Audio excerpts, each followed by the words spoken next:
नात्यांची अजब कहाणी शतकांच्याही पलीकडली ही वाट जादू नगरीची मोठी विचित्र कहाणी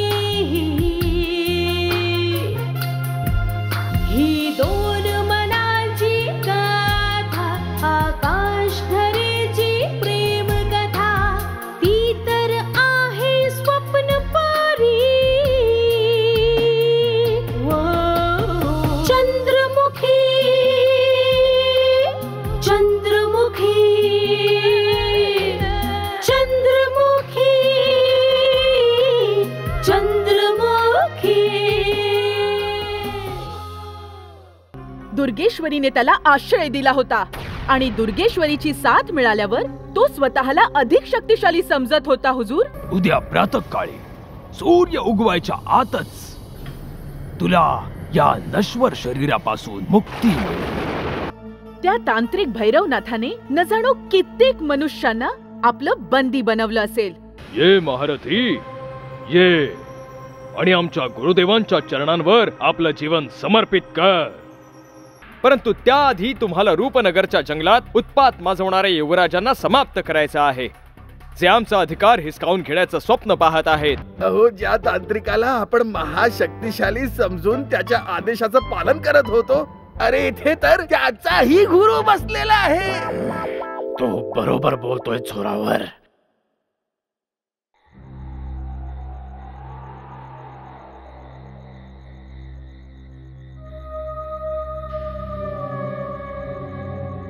या या दैत्य सम्राट, तुमचं स्वागत आहे.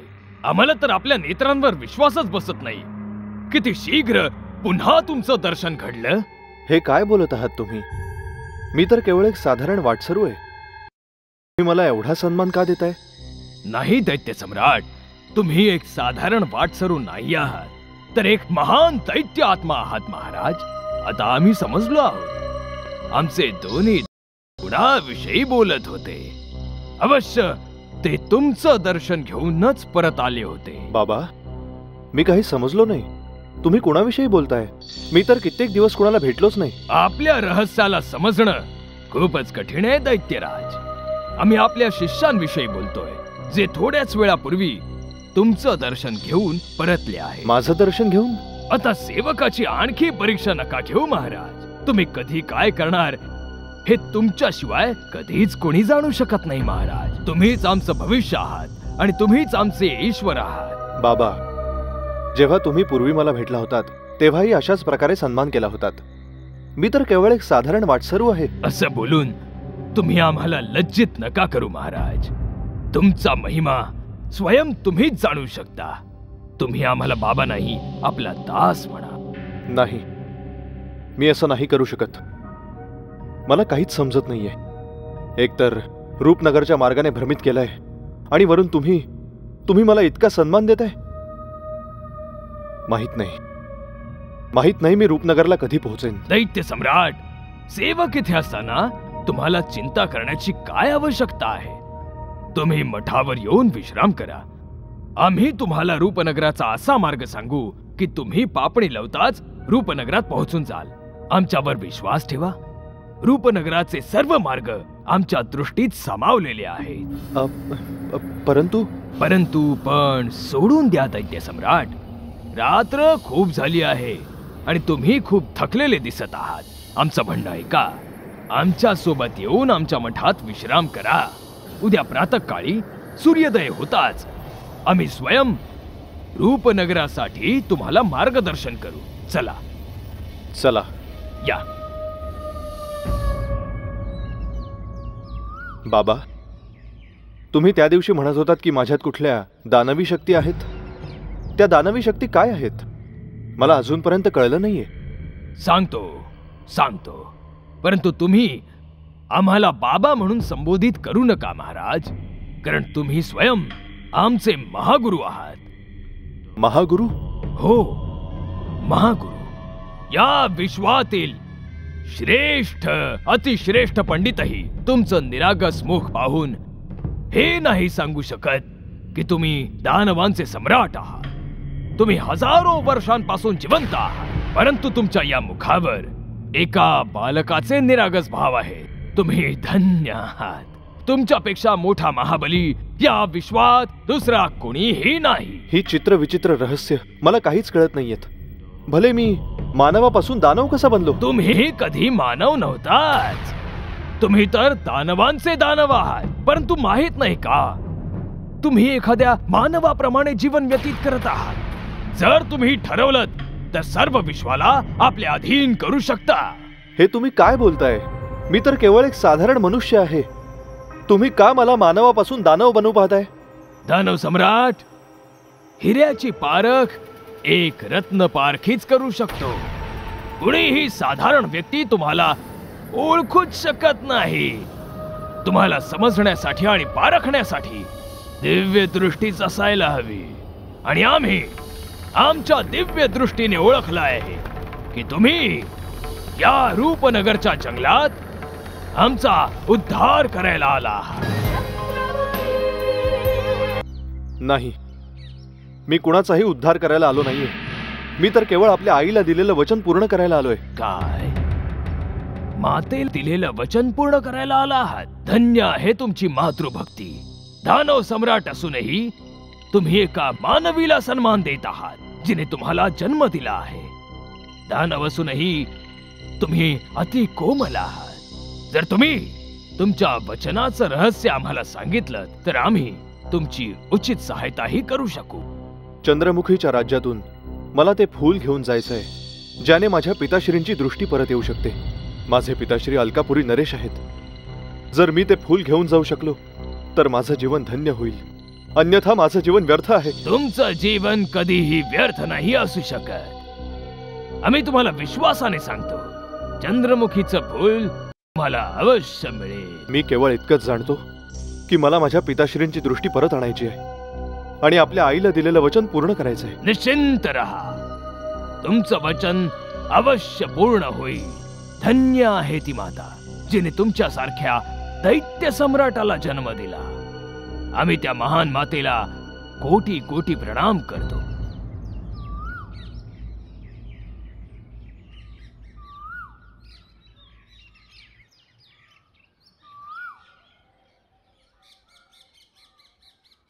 प्रणाम महाराणी. तू? हो, मी तुमचा कुंदन. काय तुम्ही मंदिरातून आला आहात? तू पुन्हा आमच्या मार्गात येण्याचं धाडस केलंसच कसं कुंदन? ह्यात आपल्या माणसासमोर येण्यात भय कसलं महाराणी? मी तर सदैव तुम्हाला आपलंच समजत आलोय आणि तुम्ही आहात की माझ्याशी नेहमी परक्याप्रमाणेच वागत असता. माझ्या समोरून निघून जा. मला तुझा चेहराही बघायचा नाहीये. परंतु मी तर तुमच्या या सुंदर मुखावर खूप प्रेम करतो. माहित नाही तुम्ही मला आपल्यापासून इतकं दूर का लुटता? नीच, हीच गोष्ट जर तू माझ्या पुत्रासमोर बोलला असतास तर आज तू जिवंत नसतास. ते तर मी एकटी आणि विवश आहे. जर आज माझा पुत्र इथे असता तर तू आज मृत्यूच्या मुखात असतास. नाही बरं महाराणी, फासे उलटेही पडले असते. तुम्ही गावकऱ्यांच्या नजरेतून इतक्या उतरला आहात की जर वनराज इथे असता तर आत्महत्याच केली असती, नाहीतर तुम्हालाच परलोकी पाठवलं असतं. कुंदन!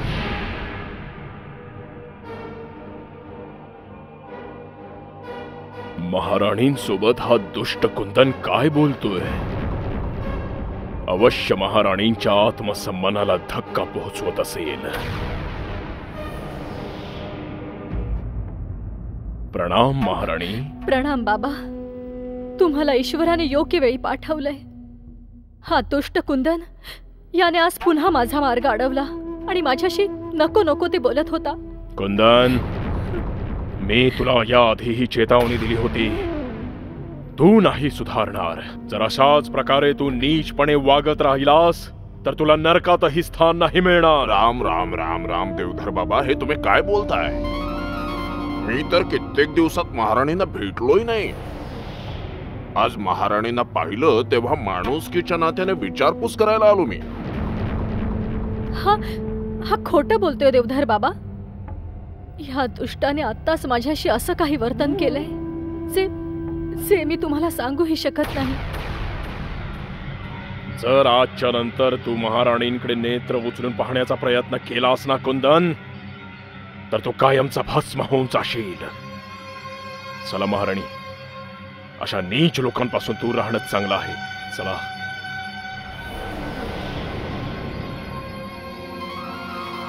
तू मला काय भस्म करणार देवधर बाबा, पण मला तर तुझाच मृत्यू आता निकट दिसतोय. असं वाटतंय की देवधर बाबा ही महाराणींवर मोहित झालेले आहे, परंतु मी त्यांना कधी सफल नाही होऊ देणार. एक वेळ वनराजला गावात येऊ दे, मग मी अशी चाल खेळेन की देवधर बाबा वनराजच्या हातून मार खाऊन गाव सोडून पळून जाईल. जय रघुनंदन.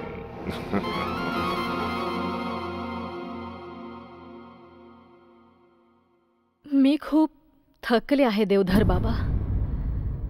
आता हे सर्व सहन करण्यापलीकडे आहे. मी विचार केलाय की हे गाव आता सोडून जावं. हे तुम्ही काय बोलताय महाराणी? एका दुष्टाच्या भीतीने तुम्ही गाव सोडून निघालात? मी कुंदनलाच या गावातून बाहेर काढेन, ज्याने तुम्हाला इतका मनस्ताप दिलाय, तुमच्या आत्मसन्मानाला एवढा धक्का पोहोचवलाय. मी एकटी कुणाकुणाशी लढत राहू बाबा? संपूर्ण गावात माझ्या चारित्र्याची चर्चा सुरू आहे. गावकरी मला पाहून आपली दिशा बदलून चालू लागतात. अशा परिस्थितीत मी गावात कशी राहू शकते? मी विचार केलाय की मी रूपनगराकडे निघून जाईन. जर ईश्वराची इच्छा असेल तर मार्गात माझी भेट वनराजशीही होईल. परंतु महाराणी, रूपनगराच्या जंगलात जाणं इतकं सोपं नाहीये. त्या मार्गावर न जाणो किती योद्धे समाप्त झाले आहेत, आणि तुम्ही एक अबला स्त्री असून रूपनगराचं जंगल कसं पार कराल? माहित नाही ईश्वर कुठवर माझी परीक्षा घेत राहणार आहे बाबा, आणि ही परीक्षा कधी समाप्त होणार? काळ खूप बलवान असतो महाराणी. वेळ येईल आणि तुमची ही दीर्घ प्रतीक्षा स्वयं समाप्त होईल. बस तुम्ही निराश नका हो महाराणी. जीवनातील चढ उतार मनुष्याला बलवान बनवतात. जर तुम्ही महालातली सुख सोडून दुःखांना हसत हसत सामोऱ्या गेलात तर इथून पुढचा त्रासही समाप्त होईल. बस तुम्ही वनराजच्या सफलतेची प्रार्थना करा. रूपनगराच्या वनातून वनराज कोणत्याही वेळी परत येऊ शकतो.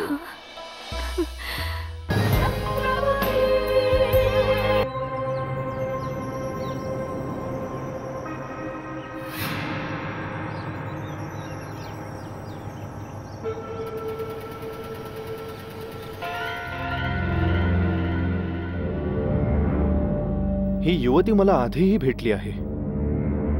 ही इथे काय करते? ओम ह्रीं क्लीं फट काल भैरवाय नमः. जुजो. ओम ह्रीं क्लीं फट कंकालाय जय महाकाल. कोण आहे? कोण आहे ज्याने आमच्या तंत्र साधनेत विघ्न आणण्याचा दुस्साहस केला आहे? कोण आहे? कोण आहे?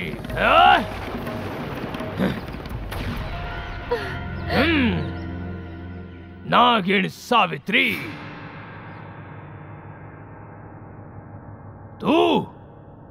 तू इथे कोणत्याही मनुष्याशिवाय रिकाम्या हातांनी आमच्या मठावर आमच्या समक्ष का आली आहेस? भैरवनाथ, मी आपलं वास्तविक रूप मागायला आले. माझं रूप मला परत करा. या रूपामुळे मला कुणीही ओळखत नाहीये. इतकंच नाही तर माझे पती आणि माझी मुलेही मला ओळखत नाहीयेत. हेच तर आम्हाला हवं होतं नागिन सावित्री.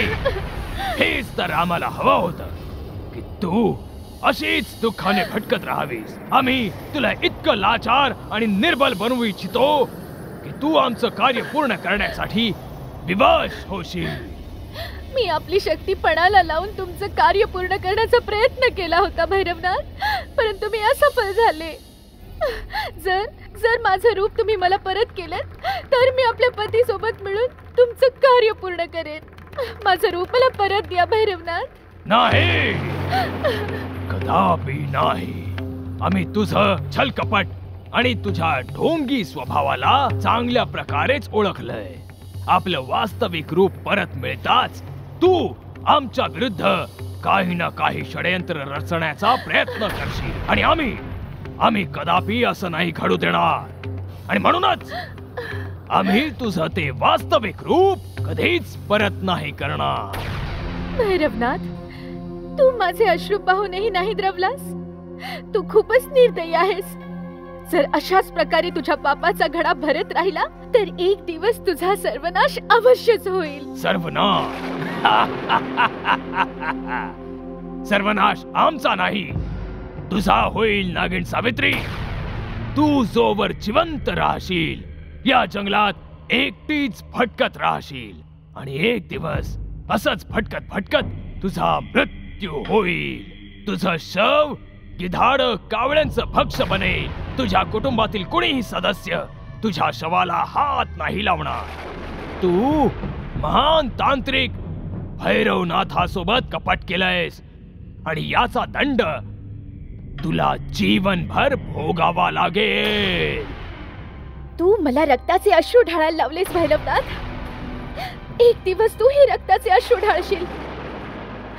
रूपनगराच्या या जंगलात एक ना एक दिवस एक असा मनुष्य अवश्य येईल जो तुझ्यापेक्षाही जास्त शक्तिशाली असेल आणि तो तुझा सर्वनाश अवश्य करेल. आमचा सर्वनाश? हा तू नागिन सावित्री, रूपनगरच काय या समस्त ब्रह्मांडामध्ये असा कोणी मनुष्य जन्मालाच आला नाही जो भैरवनाथाकडे दृष्टी वळवून पाहण्याचं धाडस करेल. तू आमच्या मठावर येऊन आम्हाला धमकी देतेस यापूर्वी की आम्ही आमच्या तंत्रशक्तीच्या क्रोधाग्नीने तुला जाळून भस्म करू. निघून जा इथून, जा, निघून जा. जय कालभैरव. मी तर चाललीये भैरवनाथ, परंतु लक्षात ठेव, एका अबला स्त्रीला दिलेल्या वेदना तुझा सर्वनाश करतील. तुम्ही आला दैत्य सम्राट, तुमचीच प्रतीक्षा होती. या विराजमान व्हा. बाबा, ती युवती जी आत्ताच तुमच्या मठातून बाहेर गेली, मी तिला आधीही भेटलो आहे. तिला काय कष्ट आहेत? तिला कसलेच कष्ट नाहीये दैत्यराज. तुम्ही तिची चिंता करू नका. आदेश द्यावा, आम्ही काय सेवा करू शकतो. नाही, तिला नक्कीच काहीतरी कष्ट आहेत. तिने जे तुम्हाला सांगितलं ते तिने मला आधीही सांगितलंय. दैत्यराज, तुमच्याशीच नाही, प्रत्येक वाटसरूशी ती अशीच बोलत असते. तुम्ही त्या मायावी युवतीकडे लक्ष देऊ नका. रूपनगरच्या या मायावी जंगलात असे खूप प्राणी तुम्हाला भेटतील जे तुम्हाला भ्रमित करतील आणि तुमच्या उद्देश पूर्तीमध्ये बाधा निर्माण करण्याचा प्रयत्न करतील. आमचा अनुरोध आहे की तुम्ही प्रातःकाळचा फेरफटका मारला आहे, थोडी विश्रांती घ्यावी. नाही, मी विश्रांती नाही घेणार. दिवस खूप वर आलाय. आता मला शीघ्रतेने रूपनगराकडे जायचंय. परंतु दैत्य सम्राट, तुम्ही एकटे रूपनगरात नाही पोहोचू शकत. इथून पुढे रूपनगरचा पथ भयंकर मायावी शक्तींनी भरलेला आहे आणि त्या सर्व मायावी शक्ती तुम्हाला अवश्य हानी पोहोचवण्याचा प्रयत्न करतील. म्हणून आमची इच्छा आहे की तुम्ही आमच्या शिष्यांची प्रतीक्षा करावी. आम्ही आपल्या शिष्यांसोबतच तुम्हाला रूपनगरात पाठवू. आमचे खूप सारे शिष्य रूपनगरचेच रहिवासी आहेत आणि ते तुम्हाला सुरक्षित रूपनगरात पोहोचवतील.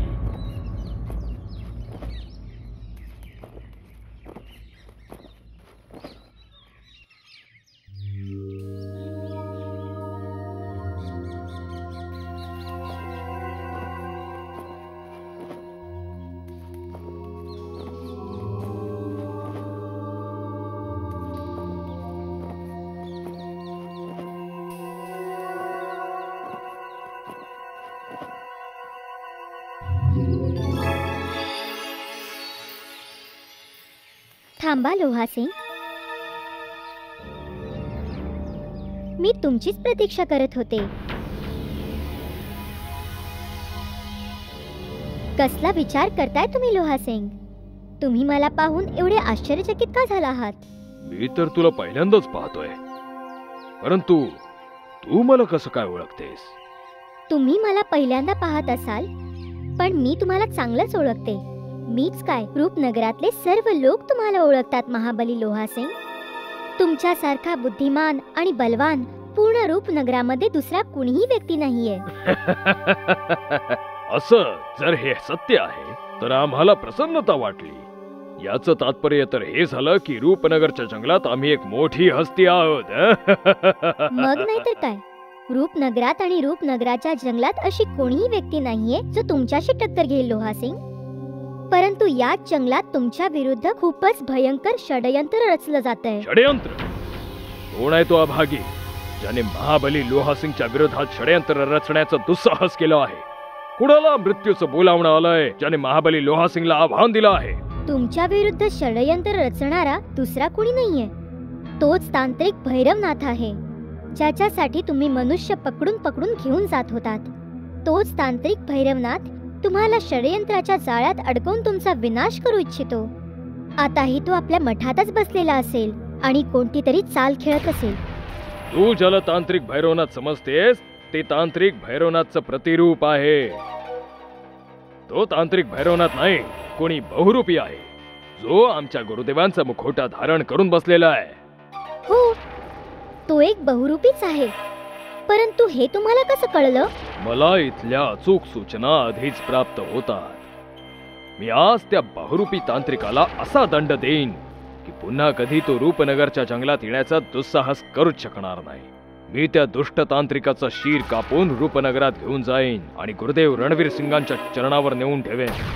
मला तुमच्या बळावर पूर्ण विश्वास आहे.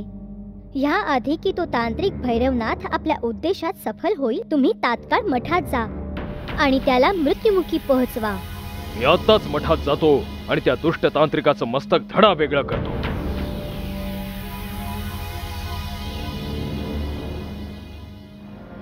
बिचारा लोहा सिंग स्वयं मृत्यूच्या मुखात चाललाय. त्याला माहित नाही की ज्याला तो बहुरूपी समजतोय तो वास्तवात भैरवनाथच आहे.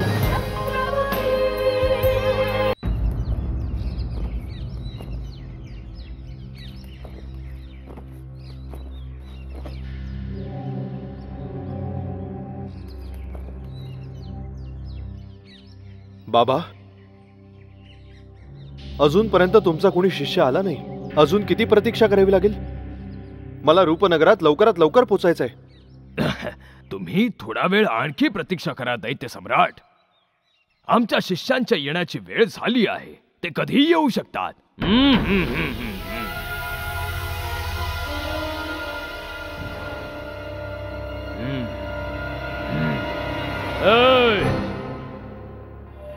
मी आलोय.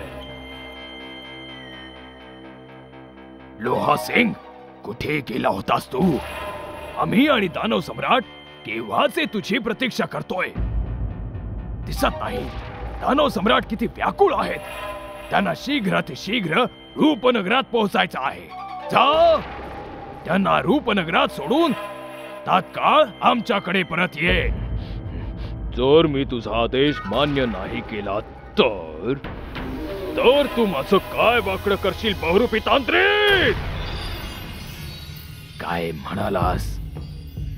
बहुरूपी तांत्रिक, आमच्या आदेशाची अवहेलना करण्याचं तुझ्यात साहस कुठून आलं? जर तात्काळ तू आमच्या आदेशाचं पालन नाही केलंस तर आम्ही तुला भस्म करून टाकू. आधी तू मला सांग की माझ्या गुरुदेवांचं रूप धारण करण्याचं साहस तू कसं काय केलंस? तुझ्या गुरुदेवांचं रूप? कसली विचित्र बडबड करतोयस लोहा सिंग? आम्ही स्वयं आहोत तुझे गुरु, तुझ्या समक्ष, तुझ्या प्रत्यक्ष. मग तू कोणत्या गुरुविषयी बोलतोयस? तू आहेस गुरुदेव, तू आहेस गुरुदेव. मी सांगतो माझे गुरुदेव कोण आहेत. परंतु त्याआधी मी तुला अंतिम वेळी ही चेतावणी देतोय की तू सत्य सत्य सांग की तू कोण आहेस आणि इथे का म्हणून आलायस. अन्यथा तुला माझ्या हातून आपले प्राण गमवावे लागतील. मूर्ख, तू भैरवनाथाला चेतावणी देतोयस? या महान भैरवनाथाला चेतावणी देतोयस ज्याच्यामुळे सर्व विश्व भयभीत होतं? अवश्य तुझी मती भ्रष्ट झाली आहे, किंवा या मायावी जंगलातल्या कोण्या मायावी शक्तीने तुझ्यावर प्रभाव टाकला आहे. आज तू आपल्या स्वामीला आव्हान देतो आहेस. या दुष्टतेचा दंड आम्ही तुला आत्ताच देऊ. तू मला काय दंड देणार? त्याआधी मीच तुला दंड देतो. तुला कायमचीच मृत्यूची निद्रा देतो बहुरूपी.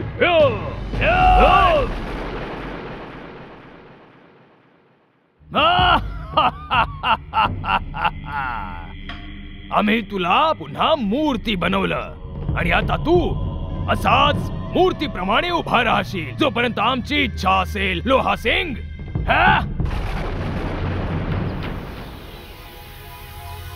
आम्हाला क्षमा करावी दैत्य सम्राट. हे सर्व काय चाललंय?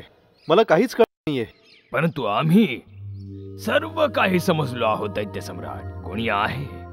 कोणी आहे जो आमच्या विरुद्ध षडयंत्र रचतोय.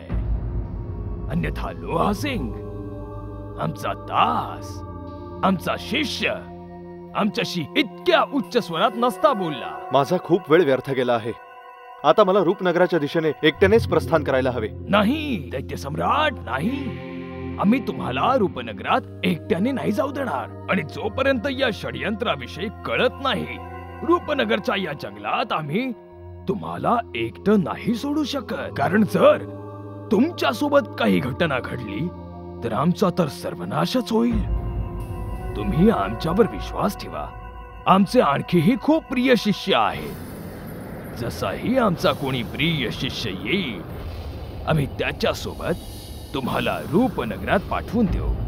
परंतु त्यापूर्वी आम्हाला त्या षडयंत्र रचणाऱ्याची माहिती काढायची ज्याने आमच्या शिष्याला वशमध्ये केलंय.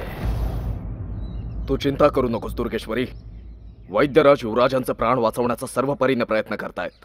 जर युवराजांना काही झालं तर मी स्वतःला कधीच माफ करू शकणार नाही. युवराजांना काही नाही होणार दुर्गेश्वरी. जर रूपनगरातील मायावी शक्तीही त्यांचं काही वाकडं नाही करू शकल्या तर मग सूर्यप्रतापाच्या खंजीराचा एक वार त्यांचे काय वाकडं करू शकतो? नको घेऊस त्या दुष्टाचं नाव माझ्या समोर, ज्याने आपल्याच भावाचं रक्त सांडलं.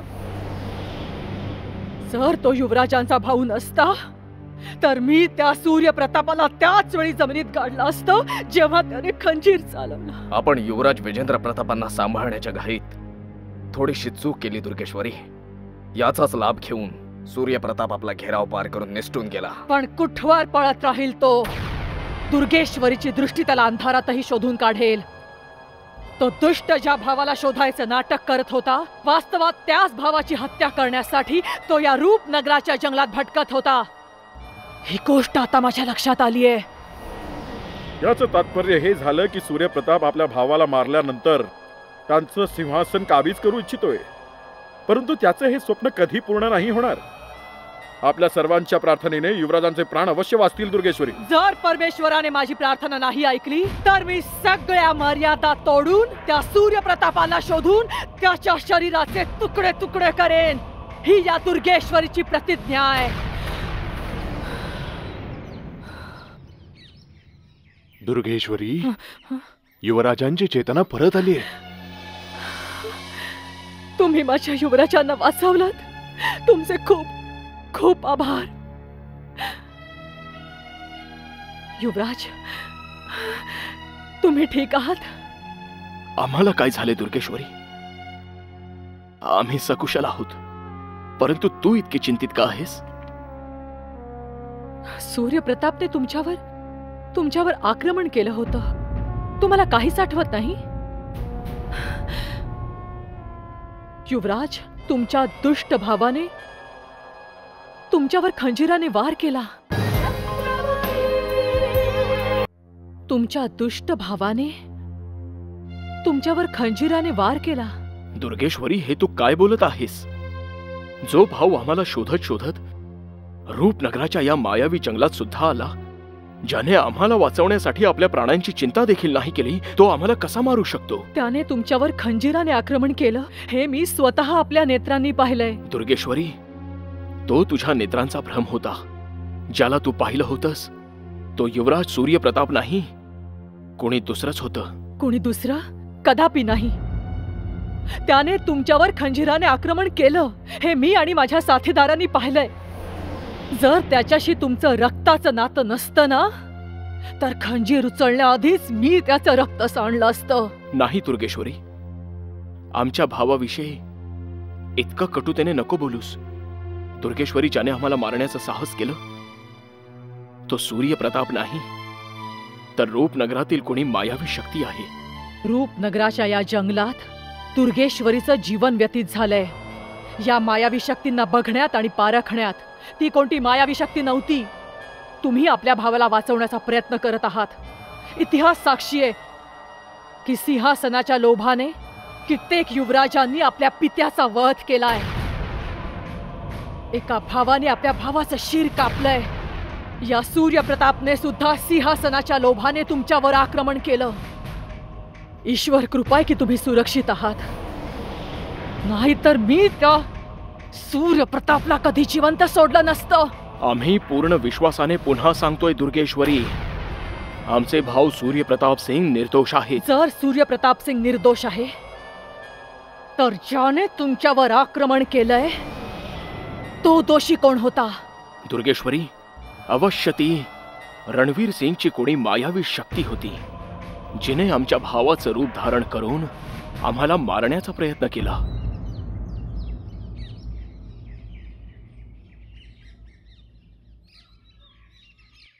जय महाकाल, जय महाकाल, जय महाकाल, जय महाकाल, जय महाकाल, जय महाकाल, जय महाकाल. प्रणाम गुरुदेव. काय झालं रुपिनी? तू इतकी भयभीत का बरं दिसतेस? गुरुदेव, असं वाटतंय रूपनगराच्या जंगलात काहीतरी विचित्र घडतंय. लोहासिंग एकाच जागेवर न हलता डुलता उभा आहे. वाटतंय त्याला आपल्या कुठल्या शत्रूने मूर्तीत परिवर्तित केलंय. मूर्ख! त्याला आमच्या कोण्या शत्रूने नाही, तर आम्ही स्वयं त्याला मूर्तीत परिवर्तित केलं आहे. कारण लोहासिंग आपल्या सीमेतून, मर्यादेतून बाहेर गेला होता आणि म्हणून आम्ही त्याला हा उचित दंड दिला आहे. परंतु गुरुदेव, लोहासिंग तर तुमचा आज्ञाधारी भक्त बनला होता. मग तो अचानक आपली मर्यादा कशी काय ओलांडू शकतो? हेच तर आम्हालाही जाणून घ्यायचंय रुपिनी. हेच तर आम्हालाही जाणून घ्यायचं आहे. आम्हाला कसल्या तरी कपटाचा आभास होत आहे. अवश्यच कोणी महाशक्ती आमच्या विरुद्ध षडयंत्र रचत आहे. अन्यथा लोहासिंग सारखा समर्पित भक्त आमच्या विरुद्ध मर्यादेचं उल्लंघन करून कधीही बाहेर नसता गेला. गुरुदेव, रूपनगराच्या जंगलामध्ये अशी कोणती महाशक्ती आली आहे जी तुमच्या जादुई शक्तींवरही भारी पडली, जिने तुमच्याच भक्ताला तुमच्याच विरुद्ध भडकवलंय? कुणाचं एवढं साहस असू शकेल जो तुमच्यासारख्या महान जादूगराला आव्हान देऊ शकेल? आम्हाला आव्हान देण्याचं साहस कोण्या शक्तीने पहिल्यांदाच केलंय रुपिनी, आणि आम्ही ते सहन नाही करणार. आम्ही शीघ्रातिशीघ्र त्या अज्ञात शक्तीला शोधून तिला सदैवच समाप्त करून टाकू. चांगल्या कामाला उशीर नको करायला गुरुदेव. जर तुमची आज्ञा असेल तर मी आत्ताच जाऊन त्या जादुई शक्तीला पकडून आणते, जिने तुमच्या कार्यात विघ्न आणलंय. आम्ही आमच्या कार्यात विघ्न आणणाऱ्या शक्तीला असा दंड देऊ जो पाहून रूपनगरातील कोणतीही मायावी शक्ती आमच्याकडे दृष्टी वळून पाहण्याचा प्रयत्न देखील नाही करणार. जा आणि रूपनगरचा कोपरान कोपरा शोध आणि जर तुला मार्गात कुठलीही अपरिचित शक्ती दिसली तर तिला आमच्या समक्ष प्रस्तुत कर. जा, आता जरा हे विलंब नको करूस. जा. जशी आज्ञा गुरुदेव. जय महाकाल.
आता रूप परिवर्तित करण्याची वेळ आलीये कोमोलिका. बघतेच ही आपल्या गुरुदेवाच्या आदेशाचं पालन कशी करते ते. कोमोलिका, तू इथेच कुठेतरी लपून पाहत राहा. मी भैरवनाथाच्या शिष्येला जरा भेटून येते.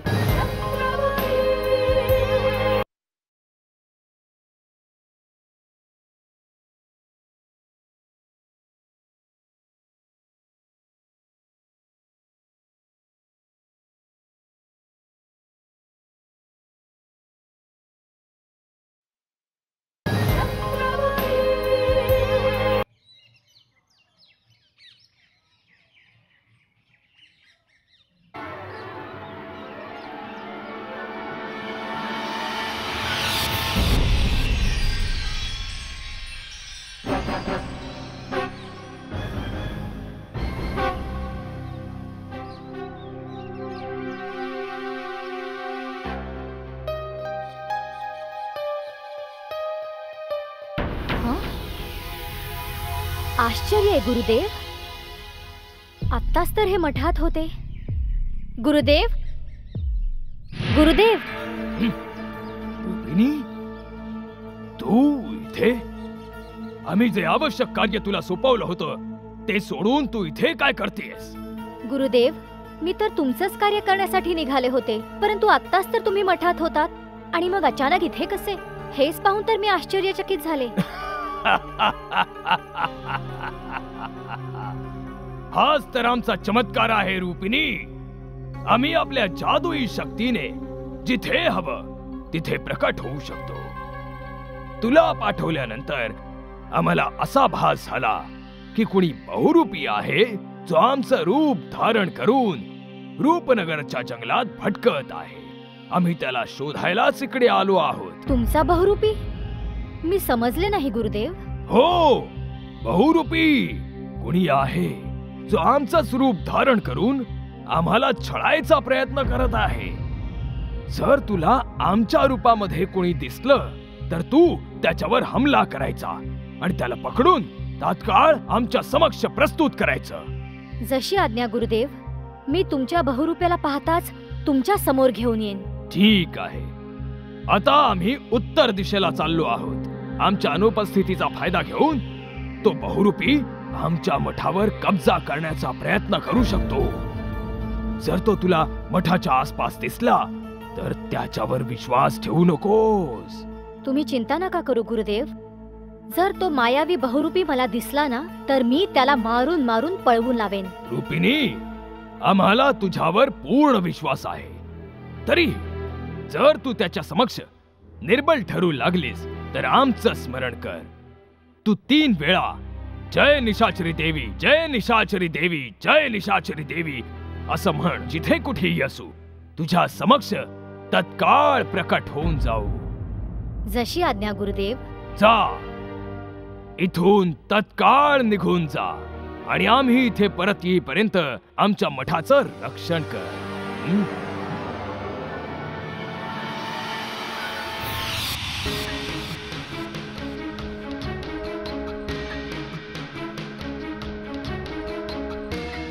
वा निशाचरी वा, तू काय चाल खेळलीयस.